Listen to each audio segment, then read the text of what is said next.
Seiring memburuknya situasi medan perang, semakin banyak pasukan yang mulai menyerah. Hanya dalam 4 bulan pertama tahun 2024, jaksa penuntut umum meluncurkan proses pidana terhadap hampir 19.000 tentara yang meninggalkan pos mereka atau membelot menurut parlemen Ukraina.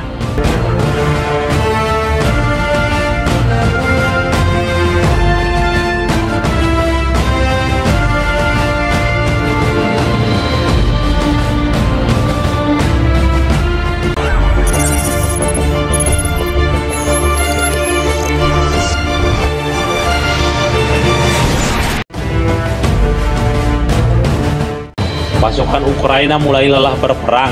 Tak sedikit dari mereka yang mengaku sudah tidak kuat melihat teman-teman seperjuangannya meninggal akibat melawan pasukan Rusia. Salah satu komandan batalion pasukan Ukraina bernama Dima adalah salah satunya. Dima memimpin sekitar 800 orang yang bertempur dalam beberapa pertempuran paling sengit dan berdarah sepanjang perang. Yang terbaru di dekat Pokrov, kota strategis di timur yang kini diambang jatuh ke tangan Rusia. Setelah menghabiskan waktu bertahun-tahun di garis depan Ukraina, Dima mengaku sudah muak karena sebagian besar pasukannya telah tewas atau terluka parah. Ia pun memutuskan berhenti dan mengambil pekerjaan lain di militer. Ia bekerja di belakang meja di sebuah kantor militer di Kyiv. "Saya tidak sanggup lagi melihat anak buah saya mati," kata Dima.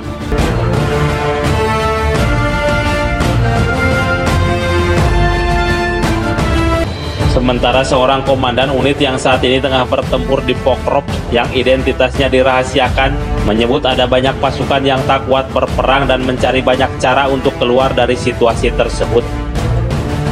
Tidak semua tentara yang dimobilisasi meninggalkan posisi mereka, tetapi sebagian besarnya desersi. Ketika orang-orang baru datang ke sini, mereka melihat betapa sulitnya medan perang. Mereka melihat banyak pesawat tak berawak, artileri dan mortir musuh. Mereka pergi ke posisi tersebut sekali, dan jika mereka selamat, mereka tidak akan pernah kembali. Mereka meninggalkan posisi mereka, menolak untuk berperang, atau mencoba mencari cara untuk meninggalkan tentara, kata komandan unit tersebut.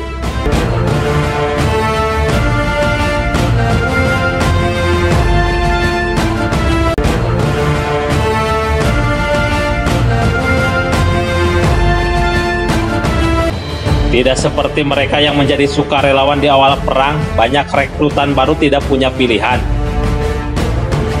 Mereka dipanggil setelah undang-undang mobilisasi baru Ukraina mulai berlaku pada musim semi, di mana mereka tidak dapat meninggalkan negara secara sah sampai pemerintah memperlakukan demobilisasi. Namun masalah disiplin jelas sudah dimulai jauh sebelum ini. Ukraina mengalami masa yang sangat sulit selama musim dingin dan musim semi lalu.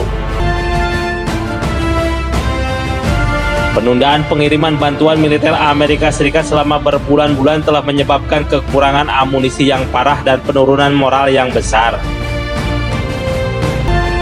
Beberapa tentara mengatakan saat itu mereka seringkali berada dalam posisi yang baik, dengan pandangan yang sangat jelas terhadap musuh yang mendekat. Sayangnya tidak ada peluru artileri yang bisa ditembakkan. Beberapa berbicara tentang perasaan bersalah karena tidak dapat memberikan perlindungan yang memadai untuk unit infanteri mereka. Hari-hari merasa panjang, mereka tinggal di ruang istirahat, bertugas sepanjang waktu, dan jika mereka tidak dapat menembak, Rusia memiliki keuntungan. Mereka mendengar pasukan Rusia maju dan mereka tahu bahwa jika mereka menembak, hal itu tidak akan terjadi, kata Andriy Horetsky, seorang perwira militer Ukraina yang unitnya sedang bertempur di Chasiv Yar.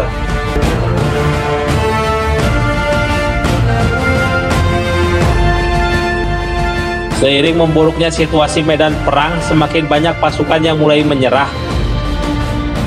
Hanya dalam 4 bulan pertama tahun 2024, jaksa penuntut umum meluncurkan proses pidana terhadap hampir 19.000 tentara yang meninggalkan pos mereka atau membelot menurut parlemen Ukraina.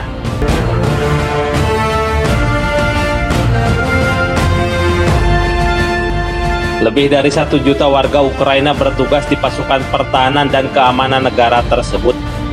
Meskipun jumlah itu mencakup semua orang, termasuk orang-orang yang bekerja di kantor-kantor yang jauh dari garis depan.